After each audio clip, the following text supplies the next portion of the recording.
Welcome to Whisper at 3 a.m., where stories are only meant to be heard after midnight. Here, we share chilling experiences, untold secrets, and whispers that only come when the clock strikes 3. If you enjoy horror stories in the style of Reddit No Sleep, don't forget to like, subscribe, share to spread the fear, and comment if you're brave enough to share a story of your own. Now, turn off the lights, put on your headphones, and prepare to step into the dark. I was assigned Room Jaibarapu during my first semester at Halberd University, a campus better known for its outdated dormitories than its academics.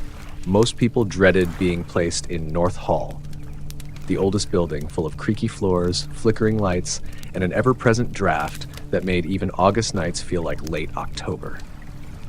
Room 733 was next door, but you'd never know that from looking. Its door had no handle, no peephole, just a tarnished brass number plate and a thick coat of gray paint sealing the frame like cement. The RA said it was a storage room. The cleaning lady flinched when I asked, and an older student on the second floor told me plainly, "Don't ask about that room. Just don't." But the more I was told to avoid it, the more it haunted me. The first few nights were uneventful, but by the end of the second week, I started hearing it. A faint thump, always at 3:11 a.m., not a bang or a knock, just a muted impact, like someone tossing a heavy duffel bag onto the floor next door. Then came the scratching, like fingernails on drywall, soft, repetitive. It would start behind the wall shared with 733 and slowly slide closer to my bed. I stopped sleeping properly. I recorded the noise once, but when I played it back in the morning, all I heard was static. I told myself I was imagining things, just stress, the usual freshman anxiety. But one night, I saw something. A slit of light came through under the door of 733, and shadows moved behind it. I didn't know what scared me more, the idea that someone was inside, or that they weren't supposed to be. I tried asking the housing office. They deflected. I asked maintenance. They said the room wasn't listed on their floor plans. I even snuck into the RA's files and found no reference to 733. It was as if the room didn't exist, except I could hear it, feel it, and then I started seeing her, a pale figure just in the edge of my vision, long dark hair, hollow eyes, watching from the window when I passed, peeking from behind corners in the stairwell. Once, I caught her reflection behind me in the dorm bathroom mirror. When I turned, no one was there. She always looked wet, like she'd just come out of a lake. One night, I woke up at 3:11 a.m. exactly. The light under 733's door was glowing bright yellow. I sat up in bed, frozen. Then the thump, then the scratching, then a soft voice. "Let me in." I stood, walked to the door. Something in me wanted to open it, but as I reached for the handle, my own door slammed shut behind me. Not the door to 733. Mine. I turned around. My room was empty, dead silent, lights flickering. I stayed awake until dawn. When the morning came, I noticed something new, carved into the wood beneath 733's number. "Don't open!" I called my parents that afternoon. I was ready to leave. I'd had enough. But my mom hesitated. She said something strange. She said my uncle, whom I'd never met, also went to Halberd. He stayed in North Hall. His room? 733. He died freshman year. The official cause was psychotic break. He'd carved open his own chest in the common room with a coat hanger. I asked why no one told me. She said she didn't want me to be afraid. Too late. I began digging. Found old newspaper clippings in the town archive. One mentioned a fire in 1976 that destroyed part of North Hall. One of the rooms was room 733. It had been sealed after that. The weirdest part, a few years later, another student vanished. Then another, all assigned to 734. Same story, noises, sightings, breakdowns. No arrests, no explanations, just disappearances. I started staying out of the dorm, slept at the library, in my car, even on park benches, anywhere but North Hall.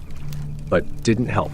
She followed me. She'd be in the reflection of a window, on the surface of a puddle, even in my dreams, always dripping, always whispering, "Let me in." I decided I had to face it. One night, just past 3 a.m., I brought a crowbar and flashlight. I pried open the sealed door of room 733. The air inside was ice cold, damp, and smelled like mold and rot. The room was empty, peeling wallpaper, broken floorboards, and in the center, a single chair. Facing the wall, I stepped in. The door slammed behind me and the scratching began. This time, not from behind a wall, but from inside the room. I spun around. The chair was empty, but behind me, near the corner, she stood.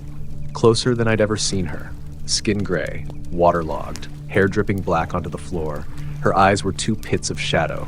She didn't move. She didn't speak. She just pointed at the wall. I turned. Written in dripping black letters, "You let her in."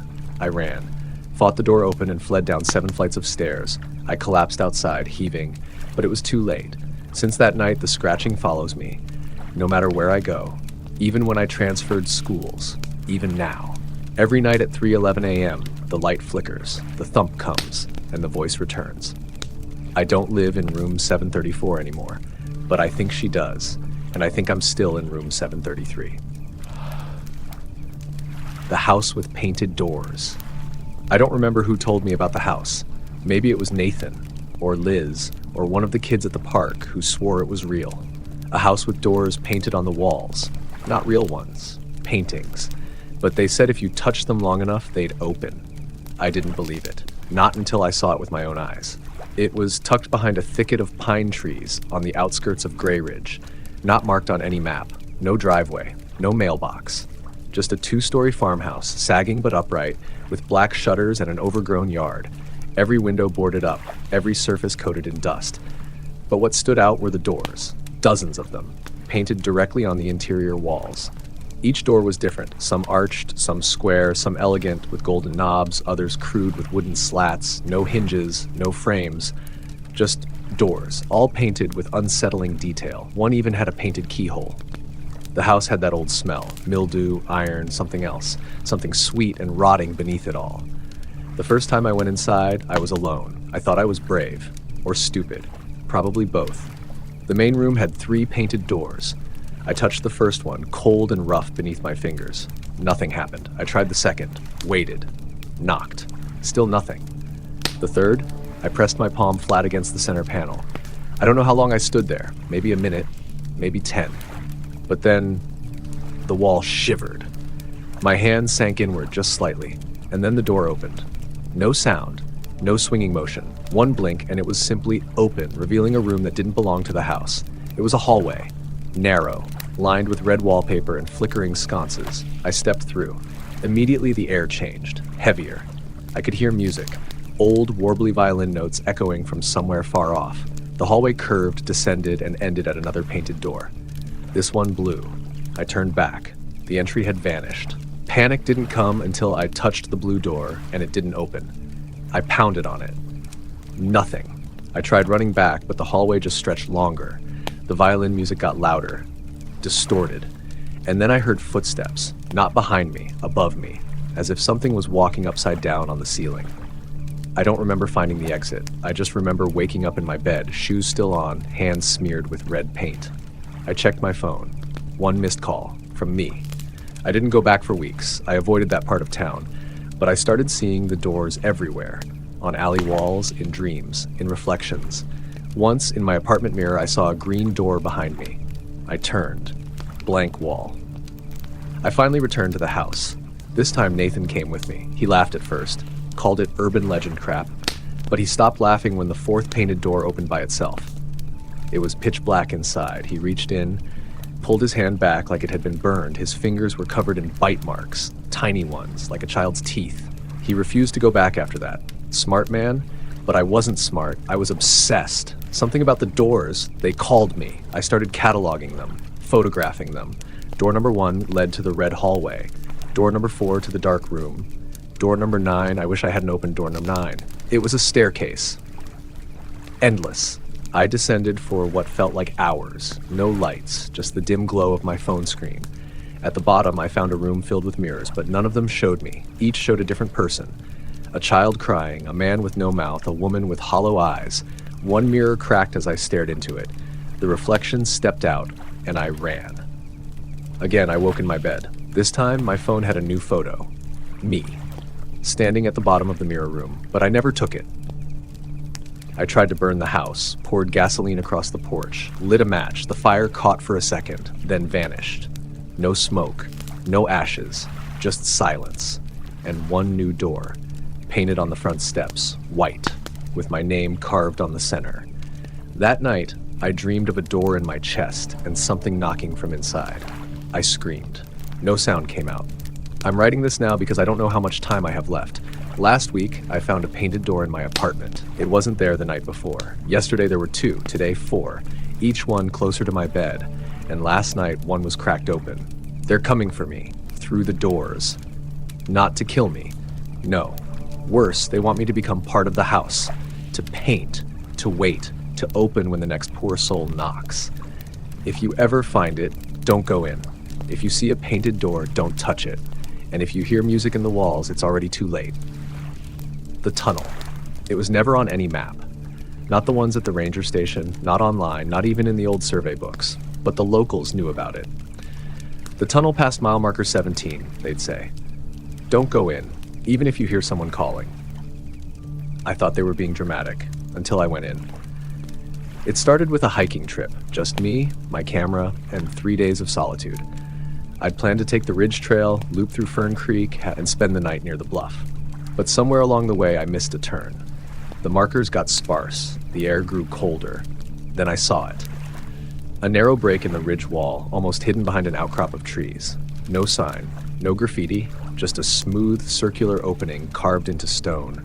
Perfectly round, too clean to be natural.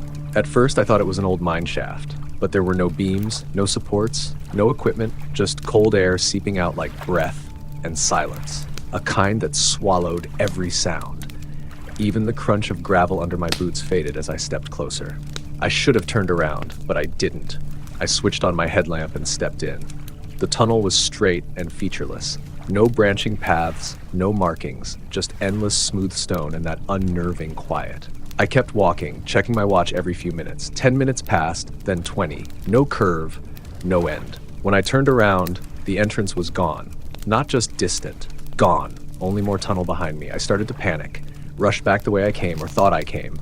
After 10 minutes, I was still running, still in the tunnel, still alone, or so I thought.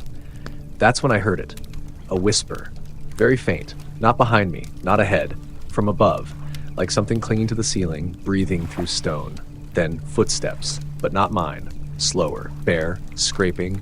I froze, my light flickered, then failed. Darkness swallowed everything. I stood still, listened. The scraping continued, getting closer. Then a voice. Not loud, not angry, just sad, like a whisper through tears.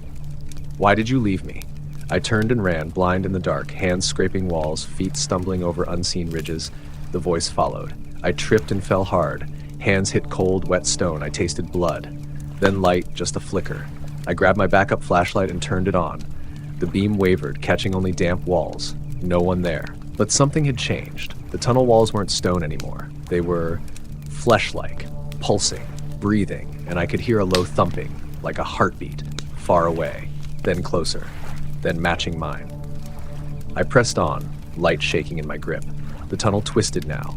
Walls glistening with something viscous, shapes pulsed beneath the surface, fetal, malformed, faces pressed against the walls like trapped souls, mouths open in silent screams.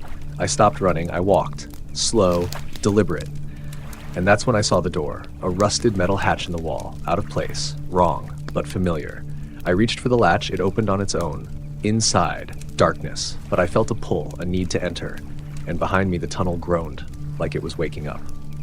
Inside the room, there was a table, and on the table, a photograph. Me, as a child, with someone I didn't recognize. A woman, face blurred, but I knew her, somehow. Under the photo, a note, "You left me in the dark?" Then the door slammed shut, and I remembered. My sister, Emily, lost in a cave when we were kids. I left her, ran for help, they never found her. Only her shoe, only silence. The walls trembled, the room cracked, and I heard her voice again, not sad now, hungry. "You came back." I screamed, pounded the door. It wouldn't open. The room melted. Stone dripping like wax, and from the ceiling she dropped. But it wasn't Emily, not anymore, just something wearing her shape. Stretched, pale, hollow eyes, she smiled. "Let's stay, together." I passed out. When I woke, I was at the trailhead, camera gone, watch broken. No time passed, at least according to the sun, but I know what I saw, what I remembered. They say the tunnel isn't real. But I see it sometimes, in dreams, in reflections, and sometimes in the woods I hear her calling, still waiting, still hungry. If you find it, don't go in, because once you do, it never really lets you out. The diner. It was nearly midnight when I found the diner. I'd been driving for hours, lost somewhere between state lines, trying to outrun a storm I could no longer see in the rear view. The highway stretched endlessly. My phone had no signal, and the radio was dead. Every exit had been dark, unwelcoming, or just plain abandoned. So when I saw the glowing neon sign, Millie's Diner, open 24 hours, I almost cried with relief. It looked like a time capsule from the 1960s. Chrome walls, red booths, and a long counter with a jukebox playing faint doo-wop. The parking lot was empty. Inside, though, the lights were on, and a waitress was wiping the counter. I stepped in. A bell jingled over the door. She didn't look up, just said, "Sit anywhere you like, Han." There was something off immediately. The air was too still. The smell too clean, like bleach and lemon instead of bacon grease and coffee. Still, I picked a booth and sat. The waitress finally turned. She wore a classic uniform, pastel blue dress, white apron, hair pinned into a beehive. But her eyes, they didn't match the smile on her face. "Coffee?" she asked. "Sure," I said. She poured from a pot that hadn't been steaming. The cup didn't warm my hands. I asked for a menu. She handed me one without looking. All the items were old school: meatloaf, milkshakes, cherry pie. No prices, no descriptions. I chose a grilled cheese just to keep things simple. She walked off. There were no sounds from the kitchen. I glanced around. The other booths were empty. No plates, no crumbs, not even salt shakers, just gleaming, untouched surfaces. Then I noticed something else. There were no windows, just black glass on all sides. No view of the parking lot, no reflection. The jukebox changed songs, a slow, crackling version of Blue Moon. The lyrics dragged, almost distorted. The coffee tasted burnt, metallic. I pushed it away. After 10 minutes, the waitress returned, holding a plate. On it, the grilled cheese, cut diagonally, golden brown, perfect, but no steam, no smell. I took a bite. Crunchy, then soft, then something chewy. I stopped chewing, pulled something from my mouth, a strip of paper, written in red ink, "Don't eat." I looked up. The waitress was watching me from behind the counter, still smiling, still not blinking. I stood, tried the door. Locked. Of course it was. I approached her. "What is this place?" She didn't answer, just tilted her head, then whispered, "You sat down. You ordered. You belong to the booth now." I ran to the kitchen door, pushed through. Darkness. The kitchen was vast, far too large for the diner. Metal counters stretched into shadow. I heard a drip, then footsteps. Not mine. Slower, heavier. I ducked behind a shelf. Something passed by, tall, wearing an apron. Its hands dragged on the floor. One hand held a cleaver. The other twitched, constantly. It didn't see me, just walked past, muttering, "Order up, order up, order up." I slipped deeper into the kitchen, found a narrow hallway behind the freezer. More doors, each labeled with names, not menu items. Table 3, L. Marsh, 7, H. Dorsey. Counter, U. My name, written on a metal door. I didn't open it. I turned back. The waitress was there, blocking the hallway. No smile now, face blank, eyes black. "Back to your seat," she hissed. I pushed past. She didn't follow, didn't need to. The walls moved, the corridor twisted. Suddenly, I was back at the front of the diner. Back at my booth. My plate was still there, now with a bite missing, even though I'd spat it out. Another note was tucked under the plate. "You can't leave until someone takes your place." I watched the door, hoped for another traveler, but none came. Hours passed, then days. The clock never changed, the coffee never cooled. The jukebox played the same 3 songs in different warped versions, and the waitress kept cleaning and smiling and watching. I tried breaking the glass. It wasn't glass, just blackness, cold and pulsing, like skin. Eventually I sat down, ate another bite, then another. The notes stopped appearing, the sandwich never disappeared. I didn't get hungry or thirsty, just tired, and then numb. Last week, the bell over the door rang. Someone stepped in. Young guy, lost, tired.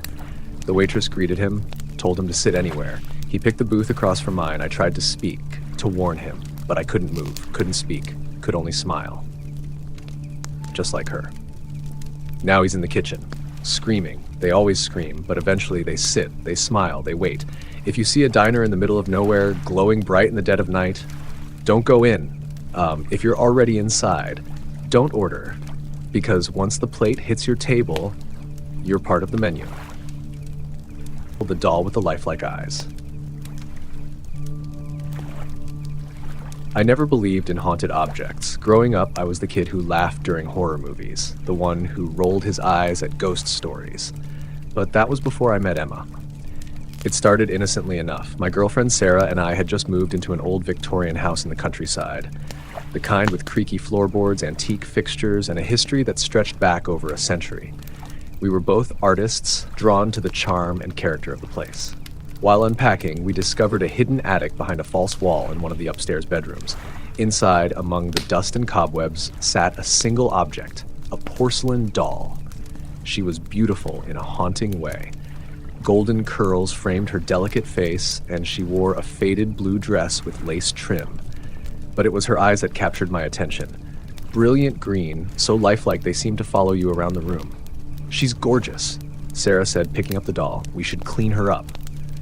I hesitated. "Maybe we should leave her here. She gives me the creeps." Sarah laughed.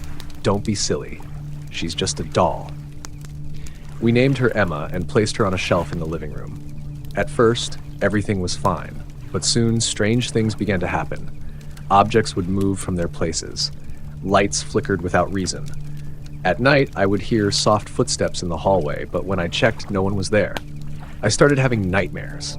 In them, Emma would be standing at the foot of our bed, her green eyes glowing in the darkness. She would whisper my name, her voice like the rustling of dead leaves. I tried to talk to Sarah about it, but she dismissed my concerns. "You're just stressed from the move," she said. "It's all in your head." One evening, I came home to find Sarah sitting on the couch, staring blankly at the wall. Emma was in her lap. "Sarah?" I called. She didn't respond. I approached her and gently touched her shoulder. She turned to me slowly, her eyes vacant. "She's been talking to me," she whispered. "Who?" "Emma." I felt a chill run down my spine. "What did she say?" "She wants to stay." That night, I decided to get rid of the doll. While Sarah slept, I took Emma and drove to the edge of town. I found a secluded spot in the woods and buried her deep in the ground. When I returned home, Sarah was awake, tears streaming down her face.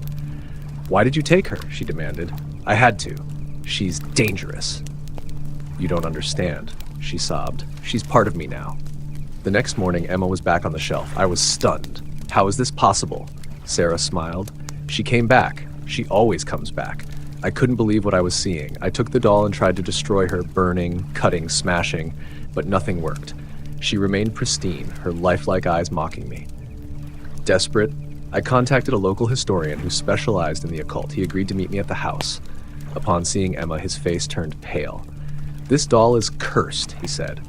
"She was created by a witch in the 1800s, designed to house a restless spirit. How do we get rid of her?" "You can't. The only way to contain her is to seal her in a box made of consecrated wood, inscribed with protective runes." We followed his instructions, and for a time it seemed to work. Emma was locked away and the disturbances ceased. But then Sarah began to deteriorate.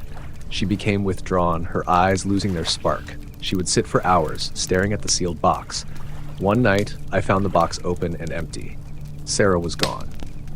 I searched everywhere, but there was no sign of her. The police conducted an investigation but found nothing. It was as if she had vanished into thin air. Weeks later, I received a package in the mail. Inside was Emma, her green eyes gleaming. There was a note, "She belongs to me now." I moved away, trying to escape the nightmare, but no matter where I go, Emma finds me. She appears in my home, my car, even my dreams. I am haunted, not just by the doll, but by the memory of Sarah. I see her sometimes in crowds or reflections, her eyes as lifeless as Emma's. I don't know how much longer I can endure this. If you're reading this, beware. If you ever come across a porcelain doll with lifelike green eyes, do not take her in. Do not speak her name. Leave her be. Because once she chooses you, there's no escape. I died again last night, every time I wake up feeling cold. I died again last night. Every time I wake up feeling cold. Not cold like a draft or like the heat's gone out. Cold like something inside me has shut down, like something essential has gone missing. I open my eyes and I know I've died. Again. I remember it too. Every detail, every breath I didn't take, every scream caught in my throat. It started with a headache. That's how it always begins. A dull pulse just behind my right eye, like someone knocking softly from the inside. That was 10 nights ago. The first night, I brushed it off as exhaustion. I'd been working too much, double shifts at the lab, prepping for a presentation that never even happened. I stayed late to finish my slides, the last one reading, Time Perception Anomalies and Measurable Dissociation Events. I thought it sounded fancy. Important. It was garbage. I didn't understand what I was dealing with back then. I died in my car that night. I was driving home, empty streets, radio low. I remember a deer crossing, slamming the brakes, then nothing. Not even pain. Just the instant recognition that something wasn't right. When I woke up, I was in bed, my alarm flashing 3:12 a.m., cold, no crash report, no dents in the bumper. I even checked the tires for blood or fur. Nothing. The second night, I died in my bathroom. Slipped. Cracked my head open on the edge of the tub. I remember the feeling of warm blood sliding past my ear. I remember the silence. That strange, hallowed silence that only death has. Then, click, awake in bed again. 3:12, frozen. Night 3, heart attack.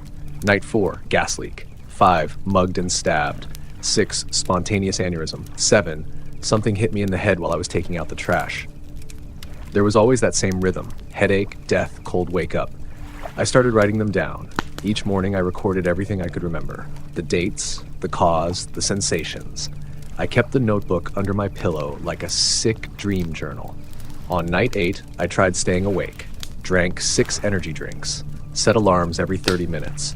I did jumping jacks, played loud music, even slapped myself repeatedly. Didn't matter. I blinked, and I was on the floor of my bedroom, neck twisted unnaturally, the reflection of someone standing behind me visible in the mirror. 3:12.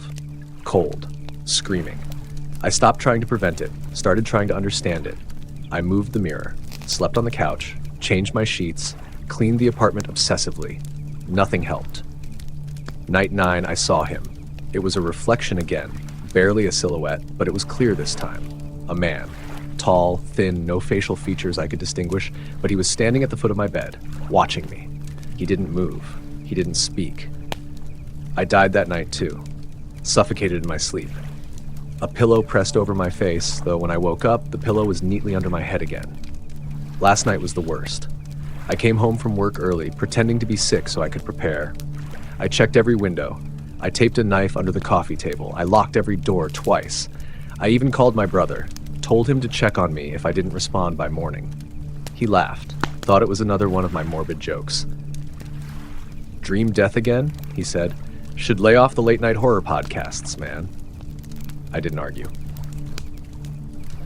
I started feeling the headache. 11, the lights flickered. I heard footsteps in the hallway. Slow, barefoot. I hid in the kitchen, knife in hand. I watched the hallway from behind the counter. I didn't blink.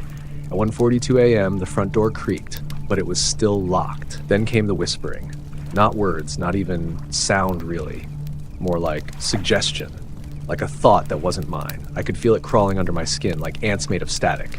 I didn't move. At 2:48 a.m., I lost consciousness. No warning, no let-up, just gone. When I woke up, I wasn't in my bed. I was in a morgue. Cold metal beneath me, a toe tag flapping against my foot. I screamed so loudly I ruptured something in my throat. No one heard, no one was there. The lights were buzzing, flickering. I saw a security camera in the corner, blinking red. I stumbled off the table, my legs weak, covered only by a stained sheet.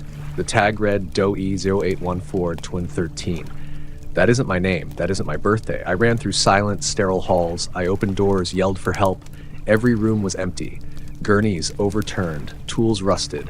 One entire wing had collapsed in on itself, as if abandoned for decades. Eventually, I found a door that led outside. Snow. So much snow. A full blizzard. I stumbled through the dark, barefoot, barely clothed. I tried yelling again, but my throat was raw. All I could do was wheeze. Then I saw it. My apartment building. It looked exactly the same. I rushed inside. The elevator didn't work. I climbed 7 flights of stairs. My door was open. Inside, I'm asleep. I stood there, shaking, watching myself, my own chest rising and falling. The clock on the nightstand flipped. 3:12 a.m. I gasped, and in an instant I was yanked backward, like a fish hook through the spine. The world folded inward. My stomach turned inside out, and I was back, in my bed, cold, my face wet with melted snow that shouldn't have been there. And the worst part? I think the man, whoever he is, he saw me leave. I think he saw where I went, and now he knows I'm trying to escape. I don't think he likes that. Because tonight the headache started early, and this time, I'm not alone in the apartment. I can hear someone in the kitchen. He's not whispering anymore. He's humming. A lullaby. One I know from somewhere. I think it's the same tune that played in the morgue, faintly, from a broken intercom speaker. I locked my bedroom door. I'm hiding under the covers like a child, typing this with trembling hands, but I don't think it'll save me. The clock reads 3:10 a.m. He's getting closer, and I can feel the cold setting in again. The tunnel. I don't remember when I first entered the tunnel. Not exactly. I remember driving. Yes, I was driving. A red Ford Focus, my old one, before it gave out. I was headed to my parents' place, or maybe from it, along Highway 112. That stretch always had weird weather, winding turns, and few cars past dark. I remember the music, classic rock, maybe CCR or Boston. Then static, the kind that creeps in slowly, like fog through an open door. Then the tunnel. It wasn't on any map. I know, I checked later. But I remember the moment the road dipped and the headlights caught the opening. Wide, black, no signage, just an open mouth in the hillside. I didn't question it. That's the part that haunts me. I should have. There was no reason to keep driving forward, but I did, like I'd already made the choice. The walls closed in fast, rough concrete, stained. I remember thinking it looked like a drainage tunnel, not a proper road tunnel. But my tires never bumped, never skidded. The road was smooth, impossibly smooth. I glanced at the time, 9:47 p.m. I didn't exit until 3:12 a.m. But here's the thing, I never stopped driving. The first few minutes were uneventful. Just darkness and my headlights, the faint echo of rubber on pavement. I figured it was a connector, some mountain route I'd missed before. But the deeper I went, the more I started noticing things that didn't add up. First, the lack of any other vehicles. Not a single headlight in either direction. No service on my phone. That wasn't too odd at first. Rural area, dead zones happen. But I couldn't even get GPS. Just a black screen and a spinning icon. Then came the curve. The first curve. It was too sharp. My hands clenched the wheel as the car veered, almost sliding despite dry tires. The wall of the tunnel seemed too close, almost like the curve wasn't designed for a car. I slowed to 25, then 15, and then straight again. For a long time, nothing changed. No turns, no lights, just that same narrowing tunnel. My hands began to sweat. The second curve came 30 minutes later. It bent the other way, tighter. My head hit the window as I fought to stay on the road. And for a moment, just a blink, I thought I saw something on the wall. A smear, long, reddish-brown, finger height. After that, the tunnel changed. The walls became inconsistent. Some sections were smooth, others rough. Pipes jutted from the sides in strange angles, a few dripped. Once, my headlights caught a name scratched into the wall. Leave. That's when I tried to turn around. I stopped the car, heart thudding, breath catching, put it in reverse, rolled back maybe 20 feet, then the tires spun. Stopped like something resisted. I checked the mirrors. The tunnel behind me looked wrong. Not the same one I'd driven through. The shape seemed subtly different, the curvature unnatural, like a funhouse mirror. My own brake lights looked warped, twisted. I threw it into drive, kept going. After an hour, the radio came back. Not all at once, just static, then a pop of sound. Don't go, then more static. My stomach turned. I scanned through the stations, all of them empty except one. It played the same thing on a loop, a recording of someone breathing, ragged, uneven. I turned it off. That's when I saw the figure, not on the road, not ahead of me, in my back seat. Just a glimpse in the rearview mirror, a shape, slumped, unmoving. I whipped around, nothing. I laughed, high-pitched and desperate. Too many horror stories, too little sleep. My nerves were fried, that's all. I kept driving. Time passed. I couldn't say how much. The dash clock flickered between nonsense symbols and frozen digits. My watch had stopped. I started seeing signs, handmade, nailed into the wall somehow. Turn off lights, stay quiet. He listens. My pulse quickened. I didn't know who he was. Then came the pounding. Not from behind, from above. Rhythmic, dull, like footsteps on metal. I floored it. The tunnel stretched onward, unchanging. I passed another car, finally an old blue sedan, hazard lights blinking. Empty. I didn't stop.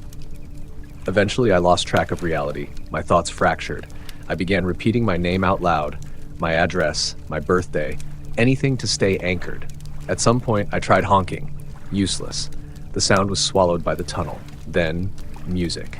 From behind me, a distant song playing softly, a lullaby almost. My mother used to sing it when I was sick. Hush, hush, don't you cry. I hadn't heard that in 20 years. I didn't turn around.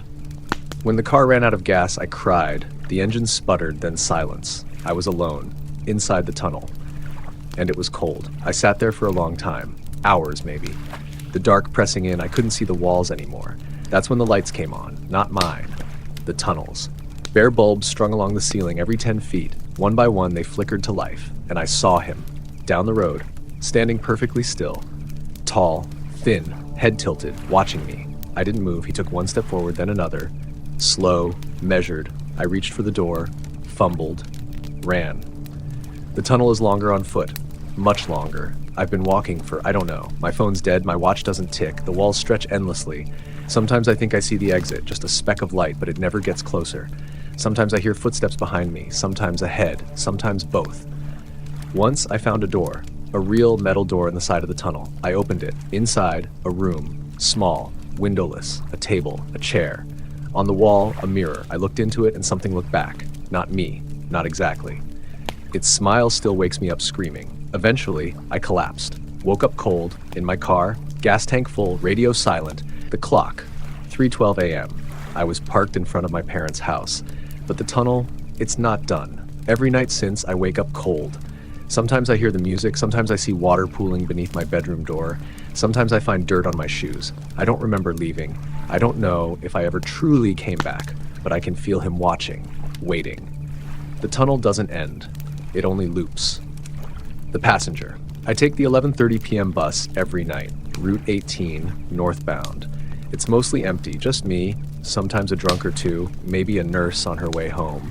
I work late at a diner off Old Mill Road, and this is the only route that gets close enough to my apartment without a half-hour walk. It was always dependable, always 26 stops, always 47 minutes. Until last Tuesday. That's the night we didn't stop. The bus pulled up at the usual time, headlights glowing through the light drizzle. I climbed aboard, flashing my card at the scanner. The driver gave me a nod. Tony, I think his name was. Older guy, balding. Wore fingerless gloves even in summer. There were 3 passengers already seated.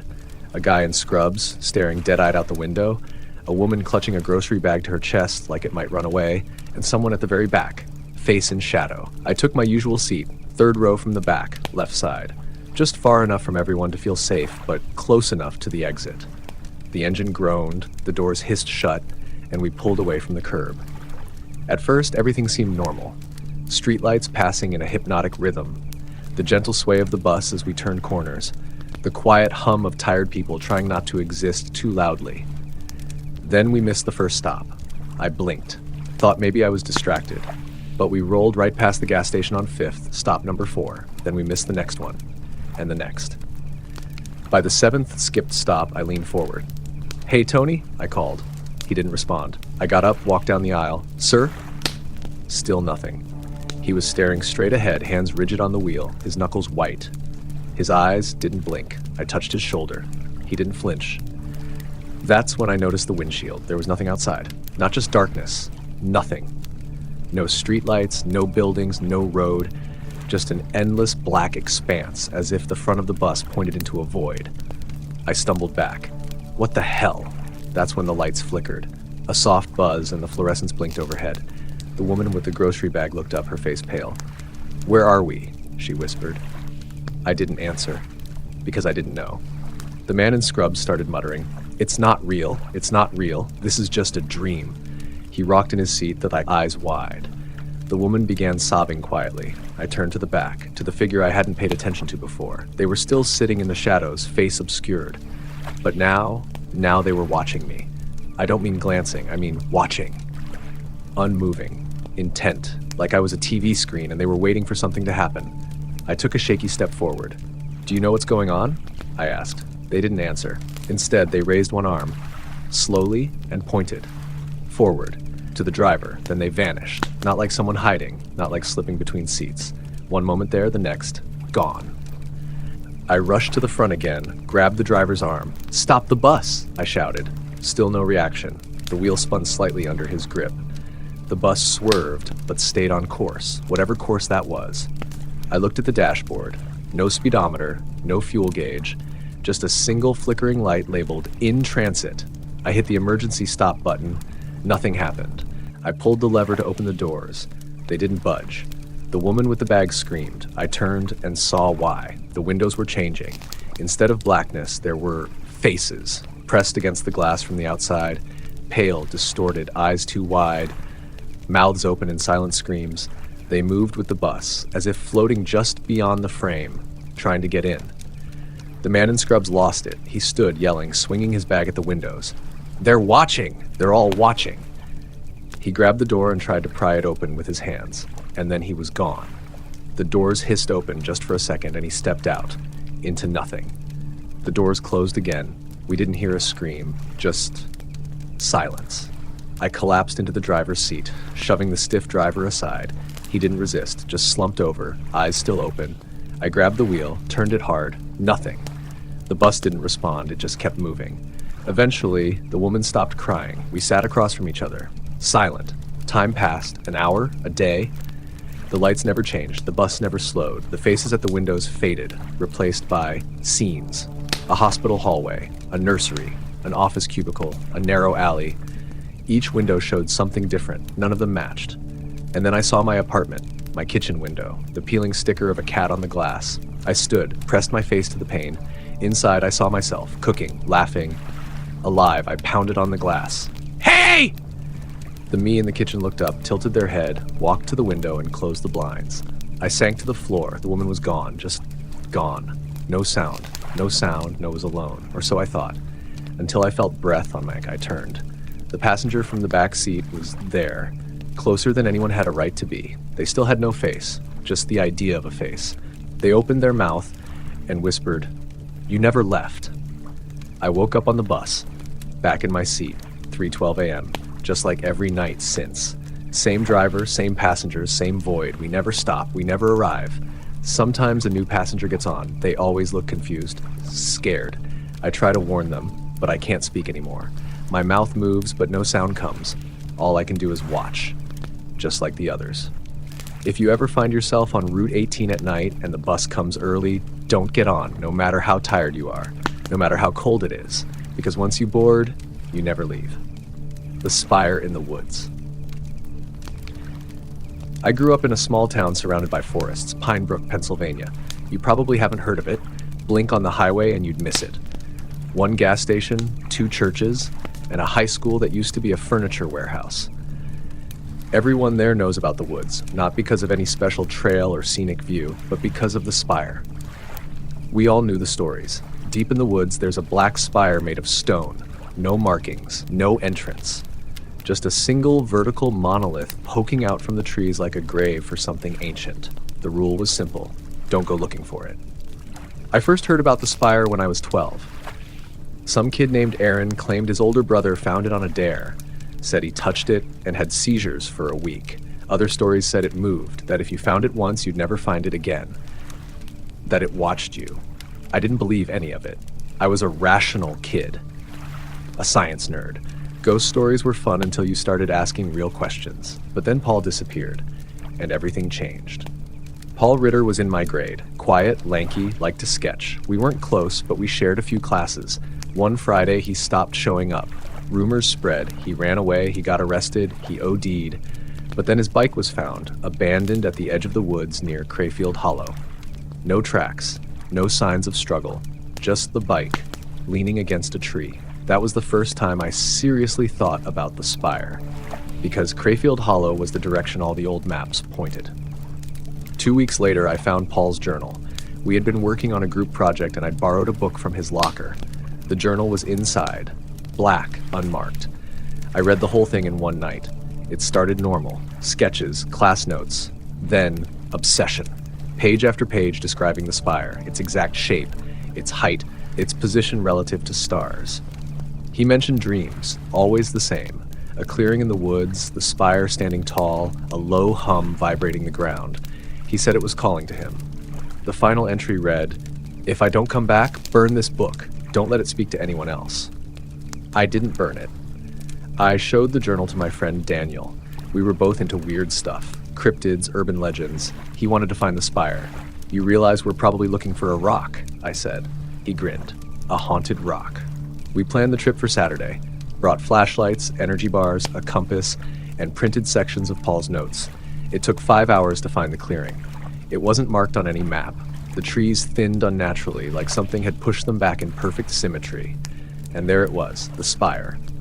It was about 12 feet tall, jet black, with a surface like obsidian. No seams. No cracks. No moss or weathering. It absorbed light. My flashlight beam dimmed when it hit the stone, like the darkness clung to it. Daniel reached out. "Don't," I said. He paused. "You believe it now?" I nodded. He touched it anyway. For a second, nothing happened. Then he screamed, not from pain, but from sound. He dropped to his knees, clutching his ears. "It's in my head," he shouted. "It's speaking." I yanked him away. He passed out cold. We left everything and ran. Daniel didn't speak for 3 days. When he finally did, he said the voice told him a story. A truth. About something buried beneath the forest, older than time, waiting. The spire was the antenna. He wouldn't elaborate. That night, he set his house on fire, burned all his books, tore apart his computer. They said it was a psychotic break, but I knew better. I tried forgetting. I stopped reading the journal, tossed it in a drawer, but the dreams came anyway. The clearing. The spire. A whisper. You saw me. I moved away for college. Tried to start fresh, then last month I got a package, no return address. Inside, Paul's journal. I burned it, but it didn't matter, because now the dreams are every night. And last week, I found a new spire, not in Pine Brook, in the woods near campus. Same shape, same stone, the same low hum when I get too close. There's more than one, and they're waking up. The left-right game. It started as a dumb internet challenge. I'd read about it on a Reddit thread. The left-right game, they called it. The rules were simple. Get in your car, pick a random starting point, and at every intersection, alternate directions. Left, then right, then left, then right. Keep going. Don't stop. Don't turn around. It sounded harmless, fun even, so of course I had to try it. My friend Marcus was the one who pushed me. He was a skeptic, didn't believe in ghosts, aliens, any of that, but he loved proving things wrong. This is just city myth stuff, he told me. Urban maze roulette. No different than flipping a coin for directions. We set out at 10 p.m. My car, full tank, 2 phones, both charged, GoPro on the dashboard, just in case. We started at the intersection near my apartment, left, then right, then left, then right. And for a while, it was boring. About an hour in, we were deep into the suburbs. The houses grew farther apart. Trees lined the roads, no streetlights. Marcus laughed. Scary yet? Not yet, I said. You? He smirked. I'm starting to hope we get lost. Might make it interesting. We took another left. The road narrowed. No signs. No houses. Just forest. After about 5 more turns, I started feeling wrong. Not scared, just off. The way you feel when you forget what you came into a room for. That nagging sense of misalignment. I checked the GPS. No signal. We hadn't had service for 20 minutes. Still, we kept going. Another right, then left. That's when we saw the car. It was parked on the shoulder. Headlights off. Dusty. Old. Marcus leaned out the window. Need help?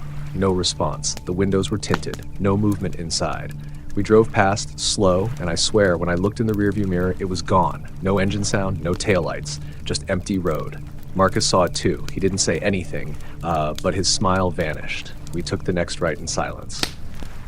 After that, the world began to shift. The trees weren't right. Too tall, too straight, like they'd been planted, not grown. The moon was full, but it was on the wrong side of the sky. And then there were the signs, handwritten, nailed to trees. Don't stop. He walks when you rest. No U-turns. I laughed nervously. They're messing with us. Marcus didn't answer. We hit a fork, left or right. We stopped. A voice in my head screamed, don't stop, but it was too late. The engine stalled. Marcus looked at me, try again. I turned the key. Click, click. Nothing. Then we heard footsteps, soft, steady, coming from behind. We didn't wait. I grabbed my phone, flashlight on, Marcus bolted into the woods. I followed. We ran for what felt like hours. Branches slapped our faces. Something howled in the distance. Eventually, we found another road, empty. We followed it, hoping for a sign. A car. Anything. We found a gas station, but it was wrong. No pumps, no door, just the shell of a building, like someone half remembered what a gas station looked like and built it from memory. Marcus checked his phone. Full battery. No signal. Then the lights came on, inside the gas station, even though there were no wires. We stepped closer, and the door was suddenly there. Glass, clean, sliding open as we approached. Marcus reached out. I grabbed his arm. Don't. But he touched the handle and vanished.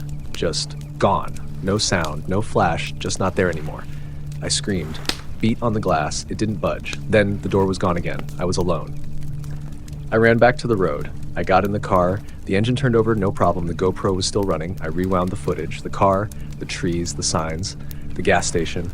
But when Marcus disappeared, static, just white noise. I drove, left, right. The forest never ended. Time didn't pass. The moon never moved. Eventually I saw a house, lights on, smoke from the chimney. I stopped. A man stepped out, old, wearing a parka and snow boots. "You're lost," he said. Not a question. My friend. He held up a hand. "You can't go back," he said. "Only forward." "I need help." He shook his head. "There's no help here, only the game." He handed me a note. One word, exit. He pointed to the road. "Keep going. Stop only when you see the red door." Then he went back inside. The house vanished. I've been driving ever since. 2 nights? 3? I stopped counting. The GoPro died. My phone won't turn off. The roads twist endlessly. Every once in a while, I pass a car with someone else inside. They look just as lost. I try to wave. They don't see me. I think Marcus is still out here. Somewhere. I hope he kept going. I hope he found the red door. If you ever hear about the left-right game and you think it's just a meme, it's not. It's a path. A trap. A test. If you start it, you must finish, because once you take that first left, the road never lets you go. Camera number 36. I manage security for a mid-size office park just outside the city. Nothing glamorous, just a bunch of beige buildings, glass doors, and too many lawyers in too tight ties. Most of my job involves checking the surveillance system, making sure no one's breaking into the parking lot, and reminding people not to tailgate into the employee-only entrances. We have 64 security cameras across the complex. I know them all by number. Camera number 36 covers the east stairwell in Building C, 3rd floor pointed at the door leading to the roof. Nothing ever happens there, until it did. The first time I noticed anything, it was subtle, just a flicker, a single frame of static at 3:12 a.m. I usually skim the footage on 4x speed unless there's an incident, but that flicker caught my eye. I paused, rewound, played it frame by frame. On the 3:12:06 a.m. mark, for exactly 1 frame, there was a figure. Just a shape, really. Human-sized, standing by the door, blurry, no features. I assumed it was an artifact. Happens sometimes, compression errors, signal glitches. Still, I flagged it. I told myself it was nothing. I didn't sleep that night. The next day I checked again, 3:12 a.m. Same frame, same figure, this time closer to the camera. Again, it only lasted a single frame, but it was different now. The shape was clearer, taller. The door was slightly ajar behind it. I called IT, asked if there had been any updates or patches pushed to the camera system. They said no. Everything was routine. I checked the raw footage. The glitch was embedded, not added after the fact. I didn't know what I was looking at, but I knew it wasn't a bug. By the 3rd night, the figure was halfway down the stairwell, still only visible for a fraction of a second. It felt like a countdown. I pulled the footage onto a flash drive, brought it home. I stared at it for hours, zooming in, adjusting contrast, trying to enhance the image like some cop in a bad procedural drama. But it stayed blurry, vaguely humanoid. No face, but I felt something, like it was looking back. I tried ignoring it. I stopped checking camera number 36, focused on other feeds, parking lot skaters, office workers sneaking smoke breaks. But every night at exactly 3:12 a.m., the feed from camera number 36 would flicker. My phone would buzz. Motion detected, cam 36. No matter what I did, the alert came. I disabled notifications. It re-enabled itself. I decided to be there in person. Set my alarm for 2:45 a.m., drove to Building C, let myself in. The place was dead silent, the kind of silence that feels too thick, like the air doesn't want you there. I climbed the stairs to the 3rd floor. Sat just outside the frame of the camera, watched the stairwell.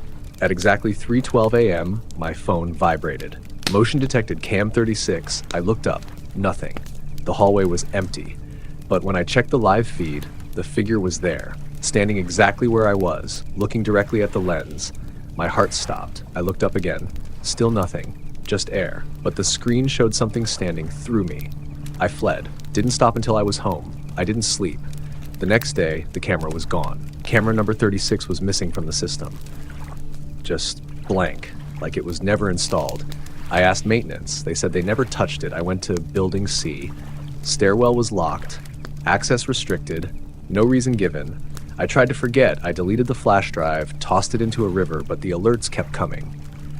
Motion detected Cam 36, even though it no longer existed. Then the photos started. At 3:12 a.m. every night, I'd receive a picture from an unknown number, always black and white, always grainy, always of me, sleeping. The angle was different each night. Closer. Closer. Last night, the photo was from inside my bedroom. It showed me lying in bed, and in the corner of the image, the figure. Closer than ever.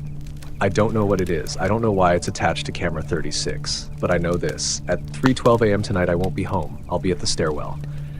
I have to know how this ends. If you find this, and you ever see camera 36 on a system, don't look. Don't investigate. Don't be me. I watched video footage of a camping trip my friends never went on. It started with a group chat. Hey, remember that camping trip back in October? Josh messaged. I stared at the screen, confused. October? We hadn't gone camping in years. The last time was junior year of college, 5 years ago. What camping trip? I replied. Lol. The one we did at Cold Hollow Lake. You really forgot? Dude, we never went camping in October. What are you talking about? A minute later, he sent a video. Then what's this? The video was 22 minutes long. File name, Cold Hollow 1zan1z2223.mp4. I hesitated before playing it. Something about the date, October 22nd, felt familiar, like a half-remembered appointment or a dream that vanished when I woke. I hit play. The footage was handheld, shaky at first, then steadied. Josh was filming. I heard his voice, laughing. Day 1, Cold Hollow. No bears yet. Just idiot friends and questionable hot dogs. The camera panned to show all of us, me, Josh, Natalie, Brian, and Carla, around a campfire. I froze, because I recognized the shirt I was wearing in the video, a gray flannel I'd lost last year. The camera turned back to Josh's face. He smiled. We're gonna document this whole weekend. I want to remember it forever. Then the footage glitched. A brief flicker. The screen warped, then corrected itself. None of us reacted in the video. I should have stopped watching. The footage showed us setting up tents, laughing, drinking. It was all eerily normal, too normal, the kind of perfect that felt staged. Then it changed. Around the 13-minute mark, the tone shifted. Josh was filming the woods. Night had fallen. Everyone else was asleep. I heard something, he whispered. Thought it was a raccoon, but it sounded like humming. He moved closer to the tree line.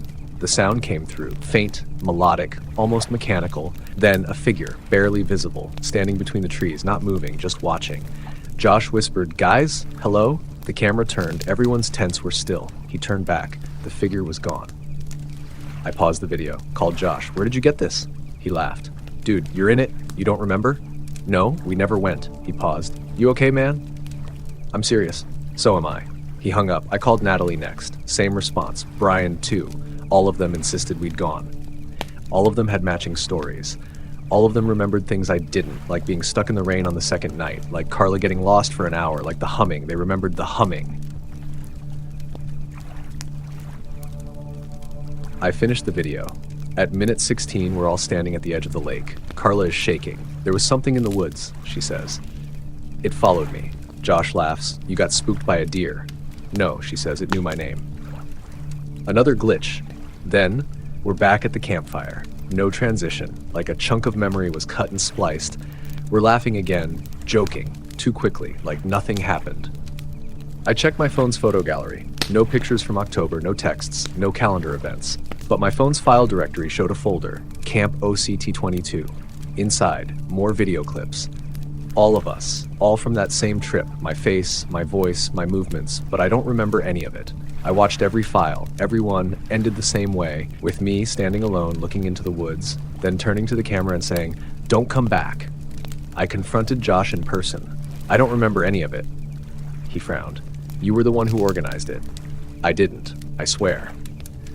He looked genuinely confused. Then he said something that chilled me. "You said the same thing after the last time." "What?" "After Cold Hollow. You told us not to go back, not to trust what we saw. Then you made us delete everything. Then how do you have the footage? I don't know, it just showed up again. That night I dreamed of the woods, not a normal dream, vivid, precise. I walked alone between the trees, the same ones from the footage. The humming was louder now, and then faces between trunks, pale, watching. One stepped forward, it looked like me, but its eyes were wrong. Empty, it whispered, wrong. You came back. I woke up to a new file on my desktop. Return one-down tour 283.4. Today's date, I didn't open it, I'm afraid to. Because if what we filmed was real, then something changed us out there, and if it wasn't, then something else is filming us now. The Sleep Clinic. I'm a night technician at Claverhouse Sleep Clinic, a small facility in suburban Maine that monitors patients with sleep disorders. My job seems simple. Watch EEG readings, check security cameras, make sure no one stops breathing in their sleep. But then I notice something strange. Everything happens at 3:12 a.m. That shift started like any other, until I reviewed footage from room 2, where Kendra L., a recurring nightmare patient, was sleeping. She had a sudden EEG spike between 3:12 and 3:17 a.m., right in the middle of REM, as if fully awake inside her dream. Camera 5, which faces the corridor wall adjacent to room 2, glitched for exactly 5 seconds during that time. Static, distortion. Then I heard her murmur, "He's standing behind the wall again." That wall is reinforced concrete. No door, no hidden space, just solid, cold material. But it wasn't the first time I'd heard behind the wall. I should have ignored it. I didn't. I pulled data from prior shifts. Every patient housed near that same structural wall, rooms 2, 5, and 7, showed EEG anomalies during the same 5-minute window each night. The timing was precise, too precise. I called in Thomas Ashcroft, the only other tech I trusted. He watched the recordings, then said softly, "I think something's coming through the wall." I laughed, nervous. But I didn't disagree. I'd heard it too, the low-frequency hum, not part of the system, not a dream artifact, a presence. We flagged it to administration. They brushed us off. On October 19th, Thomas worked alone. He didn't show up the next day, didn't punch in, didn't reply. His apartment was locked from the inside. Empty. I accessed the system manually. Camera 5, still aimed at the corridor beside room 5, captured something. Another 5-second glitch. In that fragment, Thomas stood facing away, bent over the monitoring tablet. Behind him, inside the wall, something emerged. Not human. Tall, angular, skinless, featureless. It leaned forward, looked directly into the lens. Then static. When the feed resumed, Thomas was gone. I reported it. Hours later, my login credentials were revoked. All cameras reset, archived footage deleted. The next night, I received an anonymous email. No message. One attached audio clip. I played it. Thomas's voice, whispering. It got through. It's moving in the dreams now. I don't know what came through that wall, but I believe it uses the REM state when the mind is between dimensions as a doorway. Claverhouse isn't a clinic anymore. It's a threshold. And I don't think what comes through each night is human. If you're reading this, don't go to Claverhouse. Don't sleep near windowless walls. And if you hear knocking at 3:12 a.m., don't answer. Still waters. I should have left Claverhouse when I had the chance. After what happened with Thomas and the thing behind the wall, I told myself I was done. I deleted everything, blocked the alerts, filed a resignation I never sent. But 2 months later, I got the email. No subject line, no sender, just a single line of text. The lake's surface has cracked. It wasn't a metaphor, and I knew exactly what it meant. Because below Claverhouse Clinic, beneath the newer annex, the wing no one talks about, there's a reservoir. An underground lake sealed off since the 1970s. It used to be part of the old hydrotherapy wing before a patient drowned under unexplained circumstances. No one had mentioned that lake in years. Until now. I returned under the pretense of retrieving old records. Claverhouse still had my keycard on file. No one questioned me. The place had changed. Fewer staff, darker halls, longer silences between footsteps. The waiting room TV, once a loop of serene waterfalls and yawning actors, now showed static. No one fixed it. I didn't see anyone I knew, except for Dr. Myers. She was standing outside room 9, clipboard in hand, staring at the wall as if waiting for it to speak. She didn't blink until I passed. "Jordan," she said, "you came back." "I'm not staying," I replied. "I just need access to the basement." She tilted her head. The water's louder down there. I didn't ask how she knew what I meant. The elevator to the lower level was sealed, but I knew another way, through the laundry chute behind the unused patient quarters. The corridors down there were cold. The lights buzzed faintly. I kept hearing the faint sound of dripping. The smell hit me halfway down, wet stone and something faintly metallic. The sub-basement looked like no one had entered it in decades. Mold climbed the walls like veins. Pipes groaned above my head. The door to the reservoir pump room was rusted, dented inward, like something had pushed from the other side. I used a crowbar to get it open. The air inside was wrong, not just stale, thick. I had to push my way through it, like walking into water that didn't want to let me pass. And then I saw it, the reservoir. The water was glass still, a black mirror, no ripples, no reflection, nothing natural. I walked the perimeter, flashlight flickering. Every few steps, I thought I saw movement just under the surface, but when I shone the light down, nothing. Then I saw the writing, on the concrete wall near the edge, 6 words scrawled in faded chalk. They listened through the quiet. Below it, a hatch, open, leading downward. I hesitated, every part of me screamed to stop, but I climbed down. The ladder groaned, the air grew colder. At the bottom, a narrow tunnel, metal, rusted, curved. I followed it until I reached a circular chamber. No doors, no windows, just a chair and a camera. Old, analog, connected to a reel-to-reel recorder. The tape was still spinning. I pressed stop, rewind, play. The audio was faint, breathing. Then a voice, whispering, distant. Water keeps the memory, stillness keeps the shape. Then silence, and then my name. Jordan. I dropped the tape, ran. I made it back to the upper floors before my flashlight died. The halls were darker now, longer. I passed a nurse I didn't recognize. She walked backward. Her face turned away, but her head slowly twisted to follow me as I moved. I didn't look back. I left Claver House that night. For real this time.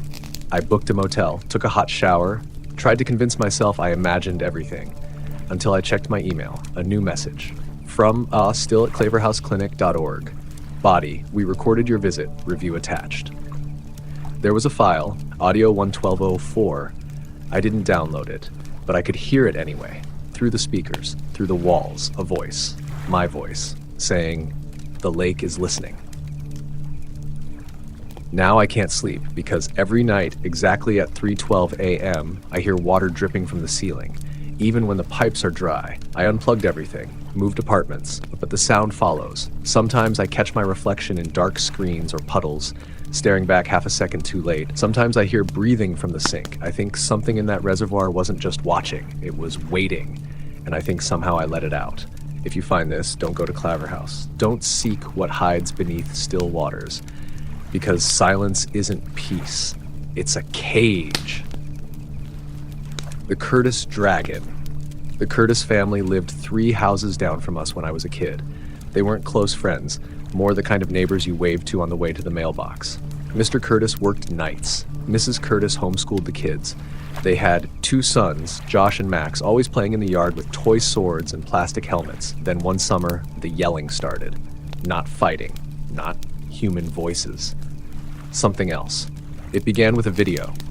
My dad was a wedding videographer in the 90s, and sometimes he'd tape neighborhood events for practice. That July, he filmed our block's 4th of July barbecue. I was 10, chasing fireflies in the background while the adults drank cheap beer. He caught a few minutes of the Curtis kids playing near their fence. Josh had a homemade cape. Max wore a plastic crown. They were pointing at something in the air. Then Josh said something odd. "He's back! The dragon's back!" Max ducked, laughing, and pointed his plastic sword to the sky. My dad panned up briefly, nothing in the frame, and moved on. But when we watched it later that night, there was something. Just for a second. A shape. Large. Angular. Too quick. A shadow that passed overhead where nothing should have been. My parents laughed it off. "Must be a bug on the lens," Dad said. But I didn't forget. A few weeks later, Max stopped showing up outside. Josh, too. Their house went quiet, until the night I saw the fire. It wasn't a real fire, more like a glow. Flickering orange light from their basement windows just after midnight. I got out of bed, crept to my window, and watched. The light pulsed like a heartbeat. I could hear humming. Deep. Mechanical. Then a shadow moved across the Curtis's lawn, tall, thin, dragging something behind it. It looked scaled. like the back of a reptile. I told my parents. They said I was dreaming. By August, no one had seen the Curtis boys in a month. Mrs. Curtis told neighbors they'd gone to visit her sister out of state. But the lights kept coming. Every night, 12 a.m. sharp, basement glow, humming. My dad decided to review the barbecue tape again, this time to convert it to digital. That's when he found it. Frame by frame, the shape became clearer. Something above the house. Not a plane, not a bird. Wings. Too large, too structured. Then he found the sound, embedded in the audio below the chatter. A low-frequency hum. Exactly the same pitch I'd been hearing at night. One morning in September, the Curtis house was empty. No furniture, no cars. The front door slightly ajar. The mail piled up for weeks. The HOA sent warnings. Eventually, the city boarded it up. But I remembered the basement. So one stupid afternoon, I snuck in. The windows were blacked out from the inside. Dust covered everything. Plates still on the table, but the basement door was wide open. The smell hit first, like burnt metal and pond water. I went down 2 steps and I heard it. A breath. Not human. I ran, didn't look back, told no one. Years passed, I moved away, but every now and then I'd Google the address. No one ever bought it. Every realty listing vanished within days. Then last month, someone uploaded a video titled Found Footage, Curtis House Exploration. I clicked immediately. Teenagers breaking in, laughing, mocking the old stories. The video lasted 5 minutes. At 3:12 in, the camera hit the basement door. Still open, still humming, one kid bound. He didn't come back. The others called his name, joked at first, then panicked. The camera dropped. The last frame showed scales, glossy, black, reflecting the camera light like oil, and eyes, too many eyes. The video was deleted an hour later, but I saved it, watched it frame by frame. In the last few seconds before the camera dies, you can hear a voice. Josh? Then a whisper in return. He never left. If you drive past that house now, you'll see the windows still boarded up. But if you park and wait until 12 a.m., you might see it. The glow, the hum, and if you're very unlucky, you might hear wings beating against the night. Don't go inside. Don't call the names of the missing, and never ever say the word dragon, because it isn't a game, and it isn't sleeping anymore. I'm a search and rescue officer for the U.S. Forest Service. Over the past 12 years, I've seen things I can't explain, and some I probably shouldn't talk about. But I will, because some of you think the woods are just trails, trees, and freedom. You forget the forest was here before us, and not everything in it wants to be found. There's protocol when a hiker goes missing. After 24 hours, we send a grid team. At 48, we bring in dogs. After 72, if there's still no sign, we call in the helicopter. Most times we find something, a torn pack, a trail of snapped branches, maybe a shoe. And most times we bring them back. Most times. But not from the red zones. We have internal maps that mark certain places with red ink. No fences, no signs, just shaded areas where the animals go quiet, compasses spin, and radios die. We don't go in. And when someone goes missing there, we don't go after them. I'll tell you 3 stories. One from my rookie year, one they tried to erase, and one that still haunts my sleep. 1. The staircase. It was my 3rd month on the job. A family had reported their youngest missing, a kid named Aaron.